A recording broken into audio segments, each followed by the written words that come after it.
একদিন বাড়িতে কেউ ছিল না, তাই পাশের বাড়ির এক আন্টি আমাকে তার বাড়িতে ডাকলেন। আমি ভাবলাম হয়তো তার কোনো কাজের সাহায্য দরকার। তাই আমি তার বাড়িতে গেলাম। সেখানে গিয়ে দেখি আন্টি লাল রঙের একটি সুন্দর শাড়ি পরে আছেন। এই শাড়িতে তাকে অনেক সুন্দর আর আকর্ষণীয় লাগছিল। তিনি আমাকে তার ঘরের ভিতরে নিয়ে গেলেন। তিনি বললেন, আমার বাসায় কেউ নেই, তাই তোমার একটু সাহায্য দরকার। তোমাকে কিছু নতুন বিষয় শিখাবো।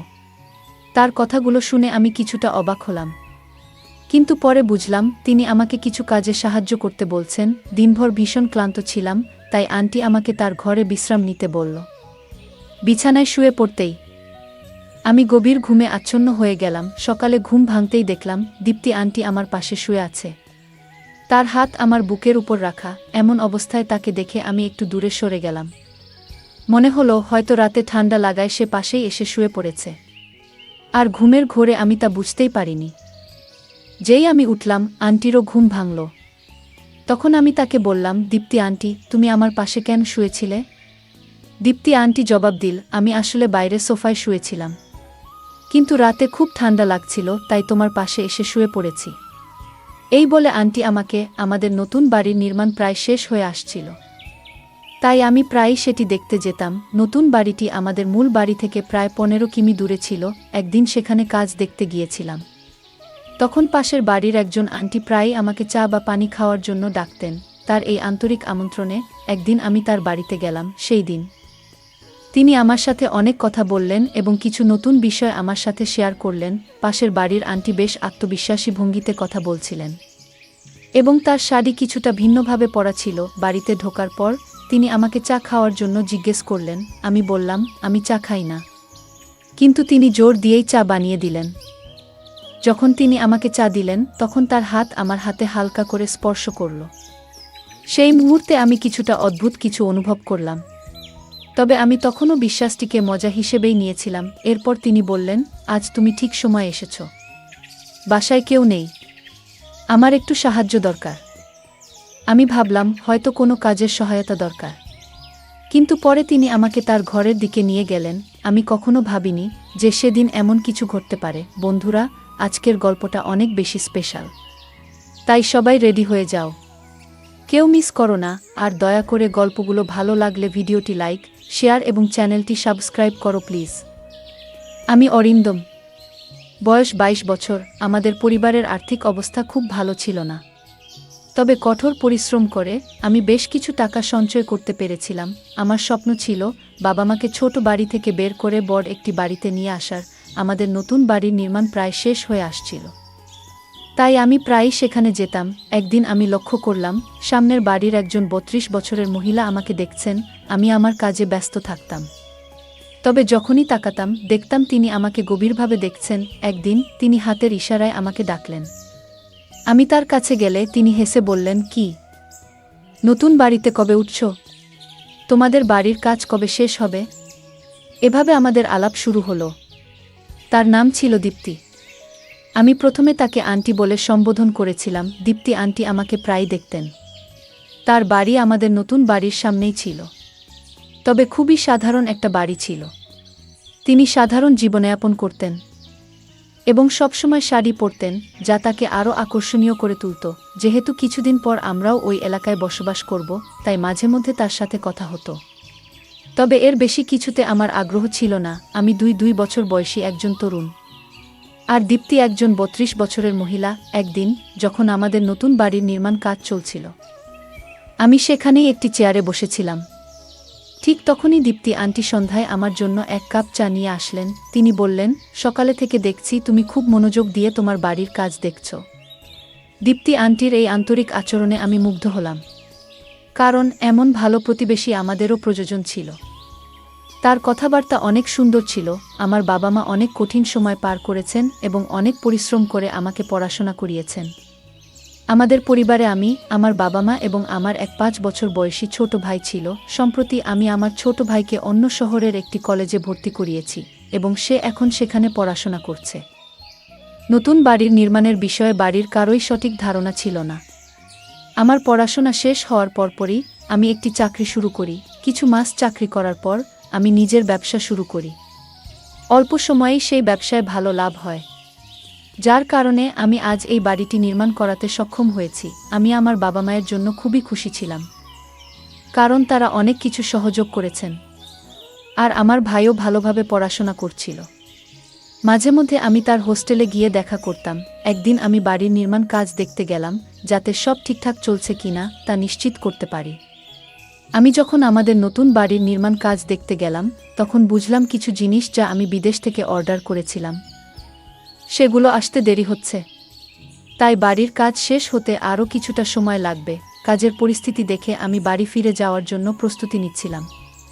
তখন হঠাৎ লক্ষ্য করলাম আন্টি তার বাড়ির দরজায় দাঁড়িয়ে আমাকে দেখছেন। জানি না কেন তিনি সবসময় আমার দিকে অপলক দৃষ্টিতে তাকিয়ে থাকেন। যখন আমার চোখ তার দিকে পড়ল, তার দৃষ্টিতে যেন কিছুটা ভিন্নতা অনুভব করলাম। তার চেহারায় এমন কিছু ছিল যা আমার কাছে নতুন লাগছিল, কারণ আগে তাকে এমনভাবে দেখিনি। সে আমাকে হাত নাড়িয়ে ইশারা করল। আমিও তাকে হাত নাড়িয়ে সাড়া দিলাম এবং সেখান থেকে বেরিয়ে এলাম। দীপ্তি আন্টির এই আচরণে আমি কিছুটা অবাক হলাম, কারণ আমাদের মধ্যে খুব বেশি আলাপ পরিচয় ছিল না। তবুও তিনি এমনভাবে আচরণ করছিলেন যা আমার কাছে কিছুটা অদ্ভুত লাগছিল। মনে হচ্ছিল তিনি আমাকে অনেক আগে থেকেই চিনেন। আমি যখনই নতুন বাড়ির নির্মাণস্থলে যেতাম, দীপ্তি আন্টি আমার সাথে কথা না বলে থাকতে পারতেন না। প্রতিবারই তিনি আমাকে চা বা নাস্তার জন্য ডাকতেন, তবে আমি সবসময় কোনো না কোনো অজুহাতে তাকে এড়িয়ে যেতাম। কয়েকদিন পর একদিন আমি আবার বাড়ির কাজ দেখতে বেরোলাম। তখন হঠাৎ করে প্রবল বৃষ্টি শুরু হলো। বৃষ্টি এতটাই জোরে হচ্ছিল যে গাড়ি চালাতে সামনের কিছুই দেখতে পাচ্ছিলাম না। ধীরে ধীরে যখন আমি বাড়ির কাছে পৌঁছালাম, তখন দেখলাম একটি ভয়ানক দৃশ্য। বাড়ির একটি দেয়াল বৃষ্টির পানিতে ধসে পড়ে গেছে। নির্মাণ কাজ এখনও অসমাপ্ত ছিল, তাই বৃষ্টির তীব্রতা সেই কাঁচা কাজটি সহ্য করতে পারেনি। এই ক্ষতি দেখে আমি খুবই হতাশ হয়ে পড়লাম। তিনি বললেন, এ বাড়িকে নিজেরই মনে করো। কথা বলতে বলতে আমি নিচের দিকে তাকিয়েছিলাম। তবে যখন তার দিকে তাকালাম, তার রূপ দেখে আমার মধ্যে অদ্ভুত অনুভূতি হলো।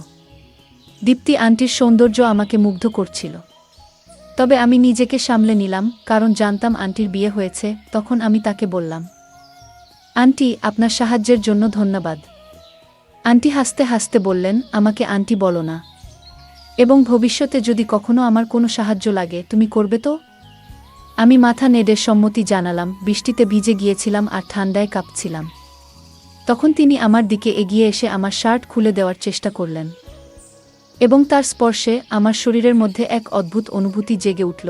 সেই মুহূর্তটি আমাকে অবাক করছিল, তবে আমি নিজেকে নিয়ন্ত্রণে রাখার চেষ্টা করছিলাম। আমি তখন বেশ দোটানায় পড়ে গিয়েছিলাম। বুঝে উঠতে পারছিলাম না ঠিক কী করব। দীপ্তি আন্টির আচরণ কিছুটা অপ্রত্যাশিত মনে হচ্ছিল, বিশেষত তার স্পর্শে যেন একটা অদ্ভুত অনুভূতি হচ্ছিল। তবে আমি নিজেকে সামলে নিয়ে শান্তভাবে বললাম, আন্টি, দয়া করে একটু থামুন। আমার প্রশ্ন তোলার পর দীপ্তি আন্টি হেসে বললেন, অরিন্দম, কোনো চিন্তা করো না।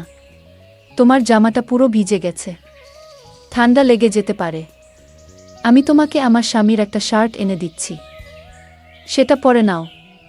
আন্টি আমাকে সাহায্য করছিলেন। সবকিছু স্বাভাবিক ছিল যতক্ষণ না তিনি আমার শার্ট খোলার চেষ্টা করলেন। তখনই আমার মনে কিছুটা অস্বস্তি হলো। আমি ধীরে ধীরে একপাশে সরে গিয়ে একটু দূরত্ব তৈরি করলাম। তিনি এরপর আরও কয়েকটা শার্ট নিয়ে এলেন, কিন্তু সেগুলোর কোনটাই আমার গায়ে ঠিকমতো ফিট হচ্ছিল না। তখন আমি বিনয়ের সঙ্গে বললাম, আচ্ছা, আপনার কাছে যদি কোনো কাঁথা বা কম্বল থাকে সেটা দিলেই হবে। আন্টি আমাকে একটি কাঁথা এনে দিলেন, এবং আমি সেটি নিয়ে তার বাড়ির সোফায় বসে পড়লাম। ঘড়ির দিকে তাকিয়ে দেখি রাত 1:00টা বেজে গেছে। বাড়ি ফেরার অনেক দেরি হয়ে গেছে। কিছুক্ষণ পর দীপ্তি আন্টি গরম স্যুপ নিয়ে এসে বললেন, অরিন্দম, এই স্যুপটা খেয়ে নাও, তোমার ভালো লাগবে। আমি তার হাত থেকে স্যুপ নিয়ে খেতে শুরু করলাম। মন থেকে আতিথেয়তার সাথে আমার বেশ ভালো লাগছিল, আর স্যুপটা বেশ মজার ছিল। আমি সত্যিই জানতাম না যে প্রতিবেশী এতটা ভালো হতে পারেন। স্যুপ খেয়ে কিছুটা স্বস্তি অনুভব করছিলাম, কারণ তখন একটু ক্ষুধাও লেগেছিল। স্যুপ খাওয়ার সময় আন্টি আমার সামনে বসেছিলেন, আর আমার মন বারবার তার দিকে চলে যাচ্ছিল। তার সৌন্দর্য আমাকে একদম মুগ্ধ করে ফেলেছিল। এই সময় দীপ্তি বললেন, অরিন্দম, এখন তোমার বাড়ি যেতে অনেক দেরি হয়ে যাবে, তাই আজ রাতটা এখানেই থেকে যাও। আর কোনো চিন্তা করো না, আমি তোমার পুরো খেয়াল রাখব। দীপ্তি আন্টির প্রতিটি কথা আমার মনে মধুর মতো লাগছিল। কারণ তার কণ্ঠ ছিল এতটাই মিষ্টি, তাকে দেখে আমার মনে হচ্ছিল যদি আমার স্ত্রীও এমনই হতেন।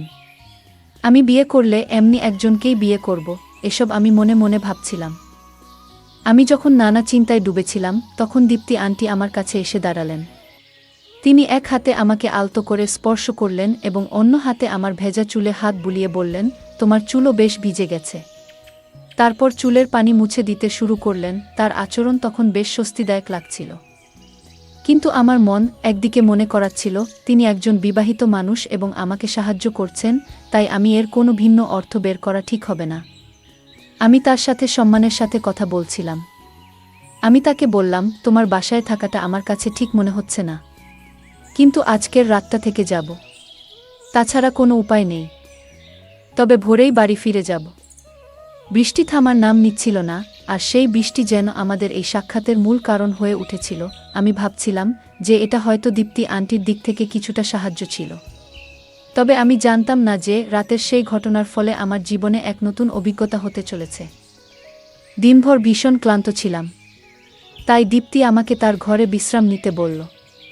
বিছানায় শুয়ে পড়তেই আমি গভীর ঘুমে আচ্ছন্ন হয়ে গেলাম। সকালে ঘুম ভাঙতেই দেখলাম দীপ্তি আন্টি আমার পাশে শুয়ে আছে, তার হাত আমার বুকের উপর রাখা।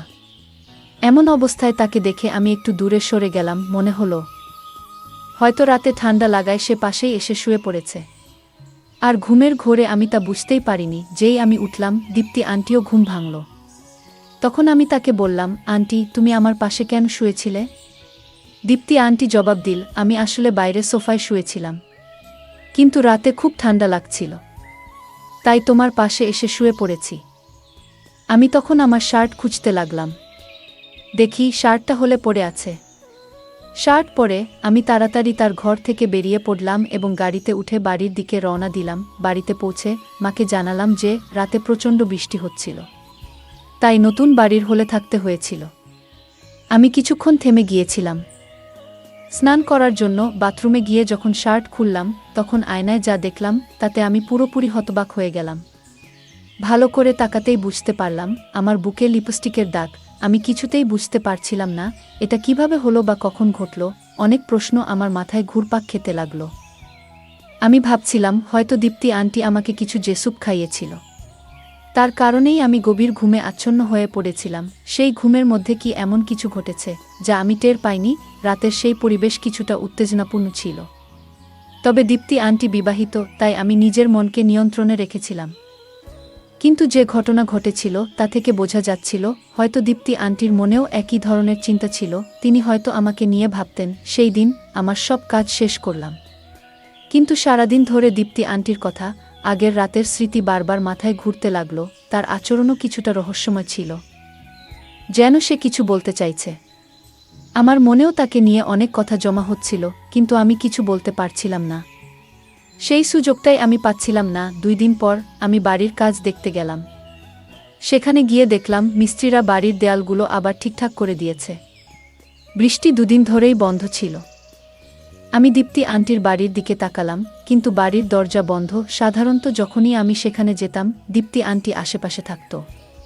আজ তাকে কোথাও দেখা গেল না। চারপাশে তাকালাম, কিন্তু কোনো খোঁজ পেলাম না। শেষে আমি তার বাড়ির দরজার কাছে গেলাম। তখন তাকে দেখার জন্য একটা অস্থিরতা কাজ করছিল।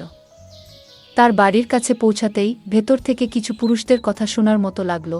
আমার মনে হলো হয়তো অতিথিরা এসেছে, তাই আমি ফিরে যাওয়াই ভালো মনে করলাম। আমার মন যদিও অস্থির হয়েছিল, কারণ সেই দিনের পরে আন্টিকে দেখার আকাঙ্ক্ষা আরও বেড়ে গিয়েছিল। সারাদিন অপেক্ষা করলাম, কিন্তু দীপ্তি আন্টি আর বের হলো না। সন্ধ্যার দিকে বাড়ি ফেরার পথে আমি আমার ভাইয়ের সঙ্গে দেখা করলাম। তাকে দেখে আমি অবাক হলাম, কারণ এই সময় তাকে এখানে দেখার কথা নয়। আমি গাড়ি থামিয়ে তার দিকে তাকালাম। ভাই কিছুটা ভীত দেখাচ্ছিল। আমি জিজ্ঞাসা করলাম, তুমি এখানে কি করছো? তোমার তো এই সময় হোস্টেলে থাকার কথা ছিল, আর তুমি এখানে এসেছো সেটা বলেওনি। ভাই উত্তর দিল, ভাইজা সব বলবো, কিন্তু আগে বাড়ি চলো। আমি অনেক দিন ধরে মায়ের হাতে রান্না করা খাবার খাইনি। তার কথা শুনে আমি তাকে গাড়িতে তুললাম এবং বাড়ি ফিরে গেলাম। সে খাবার খেল এবং তাড়াতাড়ি ঘুমিয়ে পড়ল, কিন্তু সেই রাতেও আমার ঘুম আসছিল না। বারবার ঘুমের মধ্যে অস্থির হয়ে পড়ছিলাম। আন্টির কথা বারবার মনে হচ্ছিল। রাতের এক সময় হঠাৎ করে ভাই ঘুমের মধ্যে উঠে কোথাও যাচ্ছিল। আমি তাকে ডাকার চেষ্টা করলাম, কিন্তু সে আমার দিকে ফিরেও তাকালো না। বুঝলাম সে ঘুমের মধ্যে হাঁটছে। আমি তাড়াতাড়ি তাকে ধরে নিয়ে এসে শুইয়ে দিলাম। পরের দিন আমি মনে মনে সিদ্ধান্ত নিলাম যে আজ দীপ্তি আন্টির সঙ্গে দেখা করতেই হবে। তাকে না দেখলে আমার অস্থিরতা কমছিল না। আমি আবারও সেই বাড়িতে কাজ দেখতে গেলাম। কাজ কতটা এগিয়েছে তা দেখছিলাম। হঠাৎ করে দীপ্তি আন্টি এসে হাজির হলো। আজ সে সাধারণ একটি শাড়ি পরেছিল, কিন্তু তাকে দেখে আমার মনে পড়ল আগের রাতের সেই স্মৃতি। শাড়িতে আজ আন্টিকে অসাধারণ লাগছিল। তার প্রতি আমার মুগ্ধতা বাড়ছিল।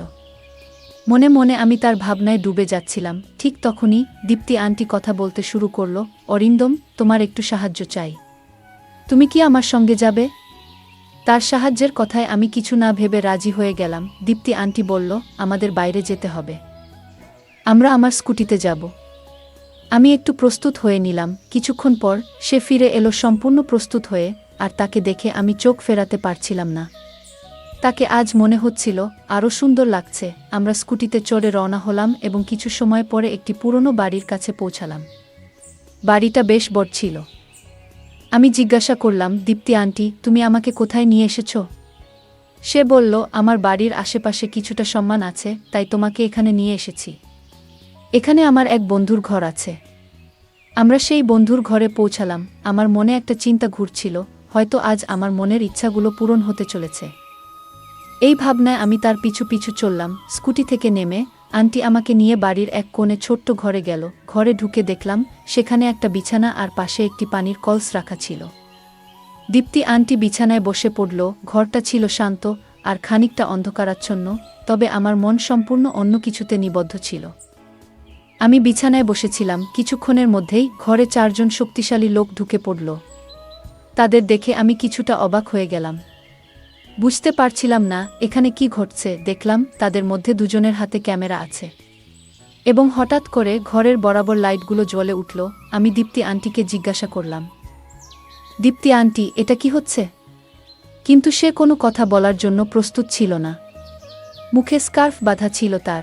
আমি তার কাছে জানতে চাইতেই একটি ভারী মহিলার প্রবেশ হলো ঘরে। সে এসে আমার পাশে বসল।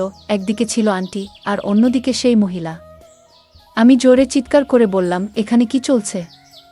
তখন সেই 4 জনের একজন বলল, তুমি যতই চিৎকার করো এই ঘর থেকে কোনো শব্দ বাইরে যাবে না। এটা শুনেই আমি বুঝতে পারলাম আমার সঙ্গে কিছু ভয়ঙ্কর কিছু ঘটতে চলেছে। তখনই তাদের একজন একটি বড় ছুরি বের করল এবং তা আমার দিকে এগিয়ে ধরল। আমি প্রচণ্ড ভয়ে কাঁপতে লাগলাম। সে বলল, এখন তোমাকে আমাদের নির্দেশ মতো কাজ করতে হবে, না হলে তোমার জীবন বিপন্ন হবে। আমি ভয়ে দিশেহারা হয়ে পড়েছিলাম। তখনই বুঝলাম আমি এক ভুল জায়গায় এসে পড়েছি এবং দীপ্তি আন্টির উপর ভরসা করে আমি নিজেকে একটি ভয়াবহ পরিস্থিতিতে ফেলে দিয়েছি। আমি বুঝতে পারছিলাম যে দীপ্তি আন্টির প্রকৃত অভিপ্রায় অন্য কিছু। সেই মহিলা এবং আন্টি আমার সাথে অদ্ভুত আচরণ করতে লাগলেন, আর ক্যামেরা হাতে থাকা লোকগুলো সেই মুহূর্তগুলো বন্দি করতে শুরু করল। তখনই আমার মনে হলো আমি একটা ফাঁদে আটকে গেছি। ঠিক সেই মুহূর্তে কেউ বাইরে থেকে দরজায় জোরে ধাক্কা দিল। দরজা খোলেনি, তাই সেটি ভেঙে ফেলা হলো। পুলিশ ঘরে ঢুকতেই দীপ্তি আন্টি ভয়ে থরথর করতে লাগল। পুলিশ এসে সেই লোকগুলোকে গ্রেপ্তার করল। তারা আসলে একটি চক্রের সদস্য ছিল, যারা নারীদের ফাঁদে ফেলে তরুণদের থেকে অর্থ আদায় করত। দীপ্তি আন্টি আগেও এমন অনেক কাজ করেছে, আর আমার ছোট ভাইও এই প্রতারণার শিকার হয়েছিল। এই কারণেই আমরা দীপ্তি আন্টিকে ধরার জন্য পরিকল্পনা করেছিলাম। আমার ভাই আমাকে সবকিছু খুলে বলেছিল, কিভাবে আন্টি তাকে ফাঁদে ফেলেছিল। সে হোস্টেল থেকে ফেরার পথে দীপ্তি আন্টির সঙ্গে পরিচিত হয়েছিল এবং ধীরে ধীরে প্রতারণার শিকার হয়। আসলে দীপ্তি আন্টির আসল নাম দীপ্তি নয়। সে এবং তার দল যুবকদের ফাঁদে ফেলে তাদের কাছ থেকে টাকা আদায় করত। আমি পুরো বিষয়টি পুলিশকে জানাই এবং পুলিশ আমাদের সাহায্যে এই চক্রটিকে ধরার জন্য একটি পরিকল্পনা তৈরি করে। দীপ্তি আমার ভাইয়ের সঙ্গেও এমন একটি ভিডিও ধারণ করেছিল এবং তার কাছ থেকে প্রচুর টাকা দাবি করেছিল। আমার ভাই কিছু টাকা দিয়েছিল, কিন্তু তারা তাতে সন্তুষ্ট হয়নি। তারা আমার ভাইকে ব্ল্যাকমেইল করতে থাকে এবং আরও অর্থ আদায়ের চেষ্টা করছিল। আমার ভাই এ ঘটনা আমাকে গভীরভাবে নাড়া দিয়েছিল। রাতের বেলা যখন আমি আমার ভাইকে বাড়িতে নিয়ে এসেছিলাম, তখন দেখলাম সে এক কোণে বসে কাঁদছে। আমি তাকে সান্ত্বনা দিয়ে সব কথা জিজ্ঞাসা করলাম। অনেক সাহস সঞ্চয় করে সে আমাকে পুরো ঘটনা জানালো। তার সেই সাহসের কারণেই আমি দীপ্তি এই প্রতারণামূলক চক্রের পর্দা ফাঁস করতে পেরেছিলাম। আমাদের বাড়ির সামনে যে বাড়িটা দীপ্তি ভাড়া নিয়েছিল সেটাও সে ভুয়া পরিচয় ব্যবহার করে ভাড়া নিয়েছিল। আমার ভাই এই ঘটনাটি তার জীবনে বড় মানসিক আঘাত হেনেছে, যার জন্য সে ডিপ্রেশনে চলে গিয়েছিল। তাকে সুস্থ করতে অনেক সময় লেগেছিল। এই কারণেই আমরা দীপ্তি আন্টিকে ধরার জন্য পরিকল্পনা করেছিলাম। আমার ভাই আমাকে সবকিছু খুলে বলেছিল, কিভাবে আন্টি তাকে ফাঁদে ফেলেছিল সে হোস্টেল থেকে ফেরার পথে। দীপ্তি আন্টির সঙ্গে পরিচিত হয়েছিল এবং ধীরে ধীরে প্রতারণার শিকার হয়। আসলে দীপ্তি আন্টির আসল নাম দীপ্তি নয়। সে এবং তার দল যুবকদের ফাঁদে ফেলে তাদের কাছ থেকে টাকা আদায় করত। আমি পুরো বিষয়টি পুলিশকে জানাই এবং পুলিশ আমাদের সাহায্যে এই চক্রটিকে ধরার জন্য একটি পরিকল্পনা তৈরি করে। দীপ্তি আমার ভাইয়ের সঙ্গেও এমন একটি ভিডিও ধারণ করেছিল এবং তার কাছ থেকে প্রচুর টাকা দাবি করেছিল। আমার ভাই কিছু টাকা দিয়েছিল, কিন্তু তারা তাতে সন্তুষ্ট হয়নি। তারা আমার ভাইকে ব্ল্যাকমেইল করতে থাকে এবং আরও অর্থ আদায়ের চেষ্টা করছিল। আমার ভাই এ ঘটনা আমাকে গভীরভাবে নাড়া দিয়েছিল। রাতের বেলা যখন আমি আমার ভাইকে বাড়িতে নিয়ে এসেছিলাম তখন